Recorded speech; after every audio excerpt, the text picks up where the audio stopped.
कहानी रामविलास पासवान की। कहानी 1977 के लोकसभा चुनाव की। जेल से छूटे थे रामविलास, तय था लड़ेंगे जगजीवन राम के खिलाफ। पर बदल गया सीन। नहीं तैयार थे वे, लेकिन जेपी ने समझाया ऐसे। रामविलास को जाना पड़ा हाजीपुर, लेकिन टिकट मिल गया राम सुंदर को। फिर जेपी हुए इतने गुस्सा, सुना दिया सभी को। पासवान को मिला पहले नाव, आगे और बहुत कुछ हुआ। अंत में रिकॉर्ड वोटों से मिली जीत, नाम लिखा गया गिनीज रिकॉर्ड में। और चुनाव में खर्च हुए बस इतने। जानिए पूरी कहानी।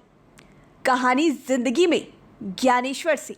नमस्कार, मेरा नाम ज्ञानेश्वर है और आप देख रहे हैं लाइव सिटीज की विशेष प्रस्तुति कहानी जिंदगी की। तो आज हम कहानी आपको सुनाएंगे रामविलास पासवान की। आप जानकर हैरत में पड़ जाएंगे कि 1977 में जब रामविलास पासवान पहली बार संसद का चुनाव लड़े, हाजीपुर संसदीय निर्वाचन क्षेत्र से। हाजीपुर उनका कार्य क्षेत्र नहीं था। वे 1969 में अलौली से खगड़िया में विधायक बने थे। 1972 में चुनाव हार गए थे, लेकिन जब 1977 में वे हाजीपुर से मेंबर ऑफ पार्लियामेंट का चुनाव लड़े तो उन्होंने गिनीज बुक में अपना नाम लिखवा दिया था। 4,46,000 मतों से चुनाव जीते थे। और आप यह जानकर दंग रह जाएंगे कि इस पूरे चुनाव अभियान में तमाम दांव पेच के बाद 10,000 रुपए भी रामविलास पासवान को खर्च नहीं हुए थे। तो यह कहानी है। कहानी आपको हम बताएं, इसके पहले आपको हम याद कराते हैं कि इंदिरा गांधी ने देश में इमरजेंसी लगा दी थी। देश भर में तमाम जो राजनीतिक लोग थे उन्हें बंदी बनाया गया था। लाखों लोग जेल में ठूस दिए गए थे।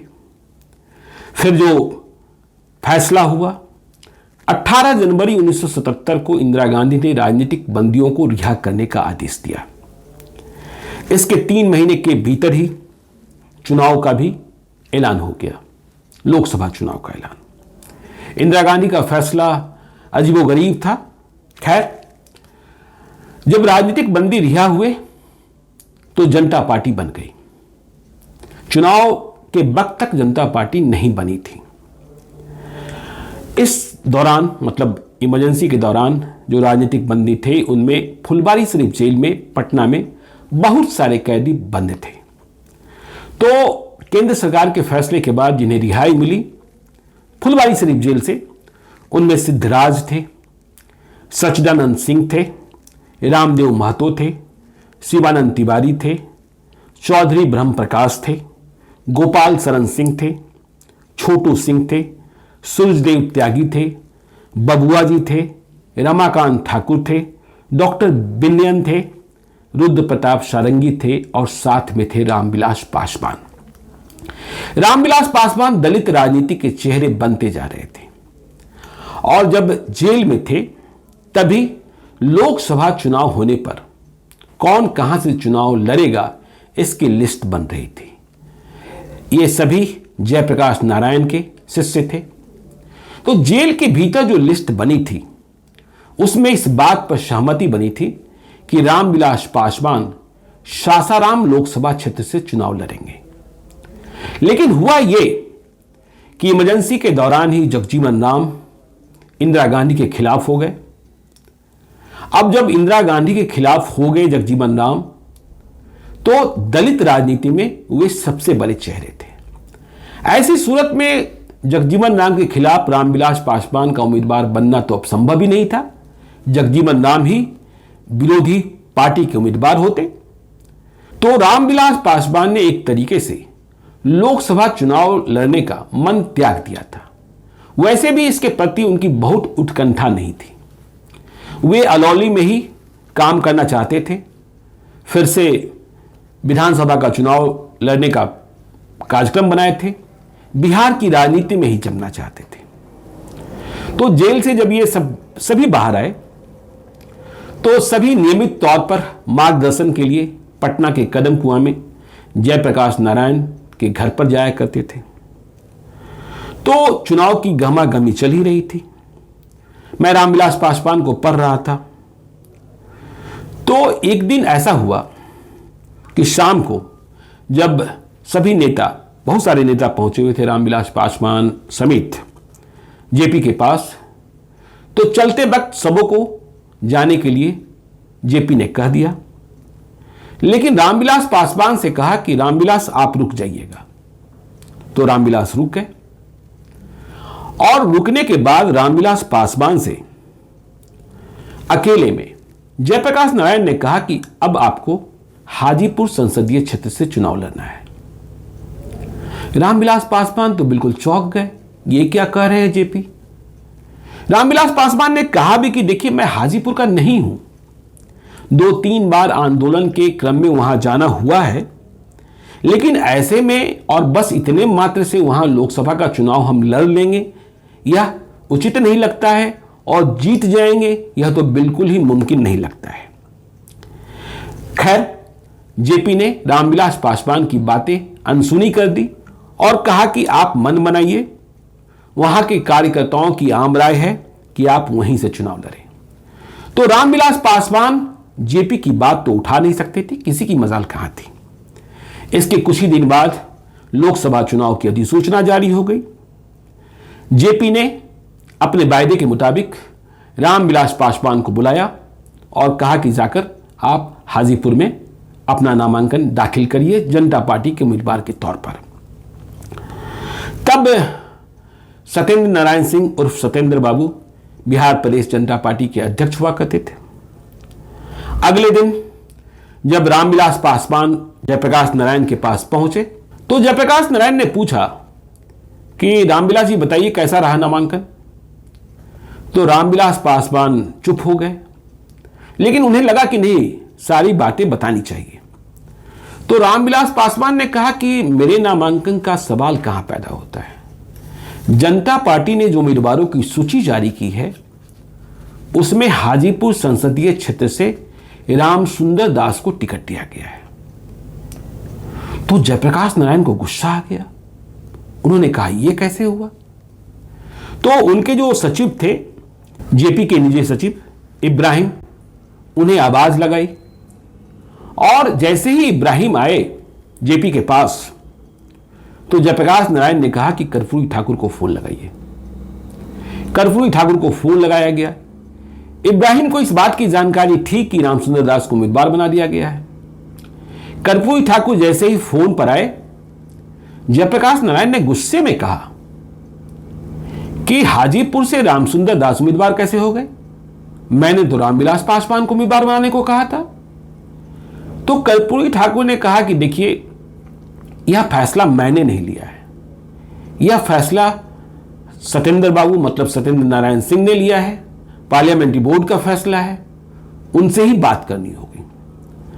अब इस बात से निराशा हुई जयप्रकाश नारायण को कि मेरी बात भी उठाई जा रही है, तो उन्होंने सत्येंद्र बाबू को फोन लगाने को कह दिया। सत्येंद्र बाबू से जब बात हुई जयप्रकाश नारायण की तो वे और ज्यादा भ्रमित हो गए। उन्हें लगा कि नहीं, ये कोई साजिश है। अब इसके बाद जयप्रकाश नारायण तो आग बबूला हो गए। उन्होंने रामविलास पासवान से कहा कि ऐसा है कि आप जाइए, नामांकन कीजिए हाजीपुर से, किसे उम्मीदवार बनाया गया है मुझे नहीं पता, रामसुंदर दास की जानकारी मुझे नहीं है, आप उम्मीदवार होंगे और आप जयप्रकाश नारायण के उम्मीदवार होंगे, मैं आपके चुनाव प्रचार के लिए चलूंगा। इसके बाद उन्होंने सामने ही थे अपने निजी सचिव इब्राहिम से कहा कि जो मैं कह रहा हूं वह लिखो और इसके पोस्टर छपवाओ, और जो पोस्टर छपेंगे उसे हाजीपुर में चस्पा करो।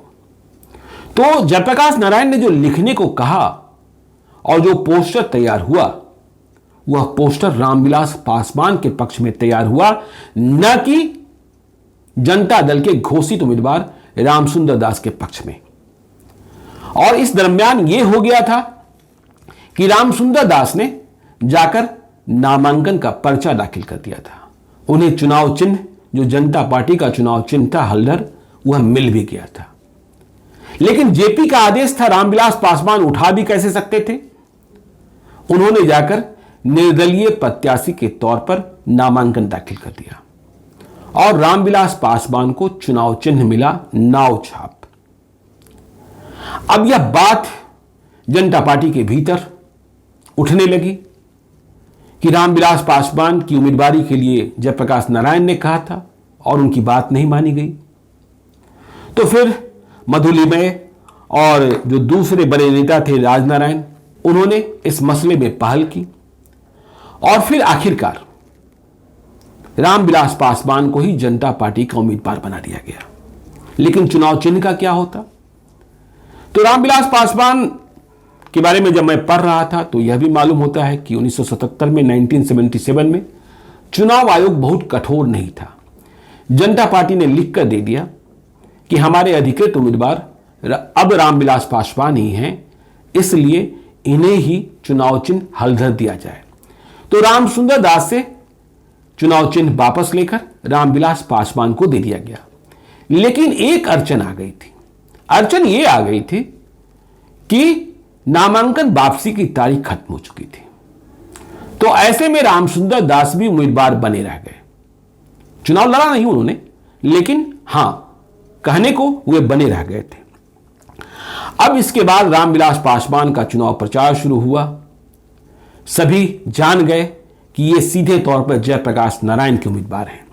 मैं रामविलास पासवान को पढ़ रहा था तो रामविलास पासवान, जो हाजीपुर के बारे में बहुत नहीं जानते थे, बहुत सारे संपर्क नहीं थे, तो चुनाव के दिनों में वे हाजीपुर में तो एक उमेश शाही थे जो बाद में बीजेपी में शामिल हो गए, उनके ही घर पर रहने लगे और उनके ही घर से पूरा चुनाव प्रचार चला।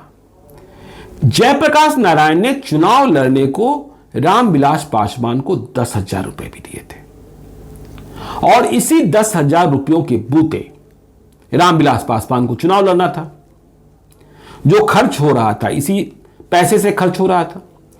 तो रामविलास पासवान ने इन 10,000 रुपयों को वहां जहां हाजीपुर में वे उमेश शाही के घर में टिके थे, एक बक्से में ले जाकर रख दिया था। तो जो खर्च होता वह राशि उसी बक्से से बाहर आती।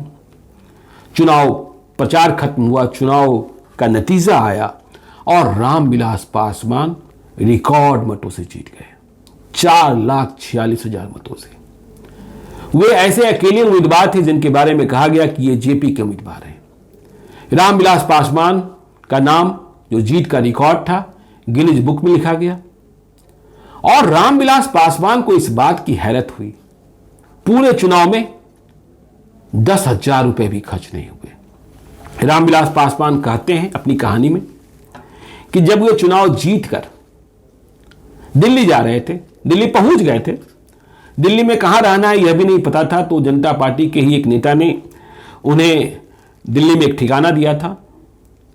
तो दिल्ली में उस ठिकाने पर उमेश शाही ने उन्हें फोन किया हाजीपुर से कि आपके जो 10,000 रुपए थे उनमें से इतने ही रुपए खर्च हुए हैं, बक्से में अब भी इतना रुपया बचा हुआ है। तो रामविलास पासवान ने कहा कि मुझे क्या करना है, इन रुपयों को जाकर अब आप पार्टी के फंड में जमा करा दीजिए। समझ सकते हैं आज चुनावों में कितना पैसा खर्च होता होगा, लेकिन 1977 में रामविलास पासवान 4,46,000 मतों से 10,000 रुपए से भी कम खर्चे पर जीत गए थे।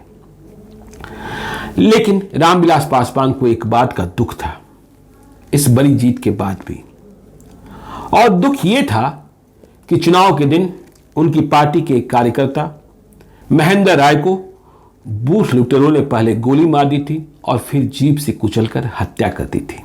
यह बेलकुंडा मतदान केंद्र पर हुई घटना थी। इस हत्या के खिलाफ रामविलास पासवान ने लोकसभा में भी आवाज उठाई और इसकी जांच की मांग की। तो रामविलास पासवान के बारे में ऐसी कई कहानियां हैं जो आपको हम बताएंगे कहानी जिंदगी के और भी एपिसोड्स में। दूसरे जो नामचीन लोग हैं बिहार के, उनके बारे में भी बताते रहेंगे जो आज़मी हैं, बड़ी हस्तियों के बारे में। दिल्ली में रामविलास पासवान जब पहली बार गए तो कहाँ रुके थे? बंगाल स्वीट हाउस के बगल में। वह किसका था, कैसे था, सब कुछ बताते रहेंगे। आप देखते रहिएगा लाइव सिटीज की विशेष प्रस्तुति कहानी जिंदगी की। समय समय पर हम आपके सामने हाजिर होते रहेंगे, तो देखते रहिए लाइव सिटीज को। यदि अब तक आपने हमारे यूट्यूब चैनल को सब्सक्राइब नहीं किया है तो जरूर कर लीजिएगा, और यदि इस वीडियो को आप फेसबुक पेज के माध्यम से देख रहे हैं तो पेज को लाइक कीजिएगा, ट्विटर पर भी हमें फॉलो कीजिए। धन्यवाद।